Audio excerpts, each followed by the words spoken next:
Give it up for Alex Smith, ladies and gentlemen. Hi guys. So this is awkward. Thank you. Thank you. It's really kind of you. Thank you. I'll miss you too. Great ass, by the way. Hi guys. So you're stuck listening to me for the next few minutes. So you guys do this short straw. So I'm new to New York. 6 months ago. Came here in the balls heat of summer in August. Learn new things, think of new things, learning new things, like, random thoughts, random sayings, random things you come across, like, wow, that's what hobo pee smells like.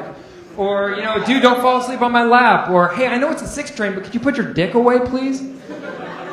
Yeah, tons of fun things. But the one thing that I have learned being here is in order to find a place to live, you have to find a place to live in order to find a place to live.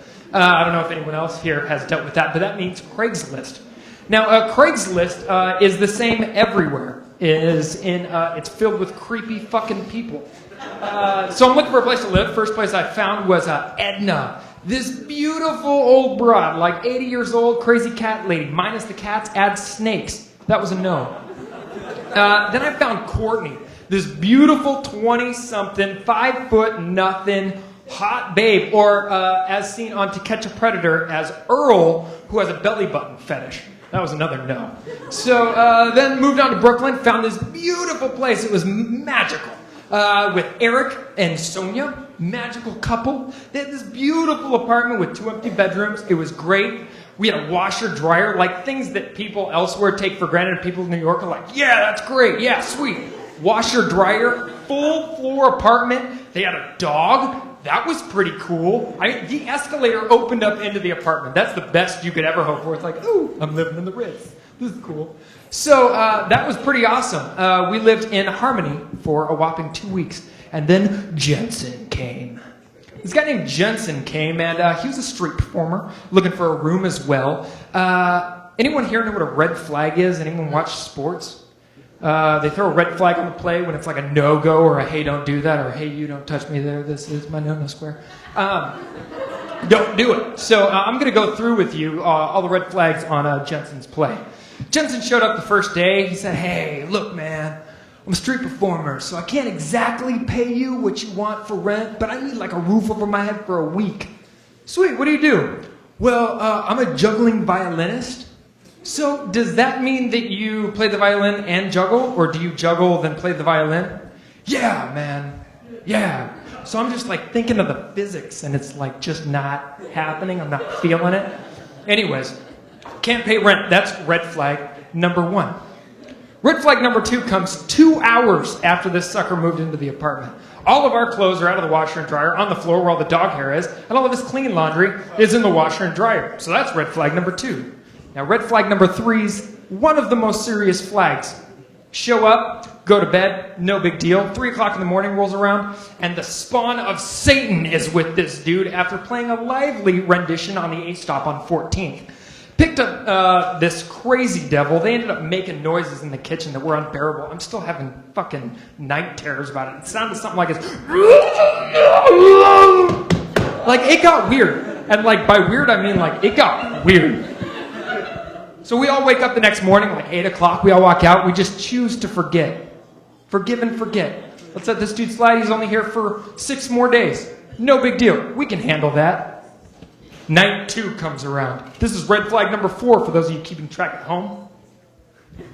Show up, 3 o'clock in the morning again, you hear the elevator, everything's fine until you hear the smack, smack, smack. Except this time, it's not the girl, it's him. So now I'm starting to wonder, are you practicing the violin by yourself? Is this like some weird juggling metaphor that I'm not getting? Did you not get a crazy bitch on 14th? Bring her home. It's getting weird. But we let it slide again. Everyone wakes up the next morning, walk into the kitchen, and there's this dog, Baxter, growling. Grrr! There's Eric standing behind the dog going, there's Sonia, the girl, traipsing around like the Tyrannosaurus Rex in Jurassic Park. I'm like, what the fuck is going on, guys? Eric just calmly points at the dog bowl. The dude's shit in a fucking dog bowl. Who? Are you serious right now? Now we're faced with a dilemma, because this is red flag number 5.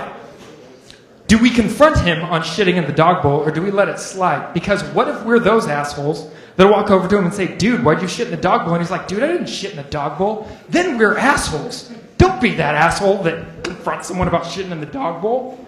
So anyways, we contemplate it all day. We wander around, we're talking to people about it, we're wondering, we're guessing what's going on. We finally come to the conclusion that we're all going to sit down and have a shittervention. So Gentine comes in that night. This is night 3. Okay, no big deal. Was going to stay for a week. This is only night 3. You're already shitting a dog bowl. We sit him down. We say, hey, bro, so we've noticed there's been a lack of cleanliness around here. We just don't think it's going to work out with you sitting here. And all of a sudden, it was like an episode of The Incredible Hulk mixed with Michael Phelps winning a gold medal. Just, what are you saying? What? He walks in, grabs a suitcase, like the 4 shirts he owns, tosses it in, the gallon of milk from the fridge that he bought, the carrot, in no real order, just tosses them in the suitcase. Eric's running around like, dude, why are you getting so mad? What? You're so uncleanly. You're a terrible roommate. You're not even paying rent. All this shit's going down. Me and Sonia are just sitting there watching these dudes go back and forth. Everyone's screaming, ah! While Baxter's sitting there, grrr, and they're like, ah! And then all of a sudden, it all winds down. The guy says, fine, I'm going to leave. Hits the elevator door, and then there's that awkward silence of just ding, ding, ding, ding. And it's weird, guys. We're just sitting there watching these 2 manly guys go at it, and all of a sudden, it's too weird for anyone to say anything.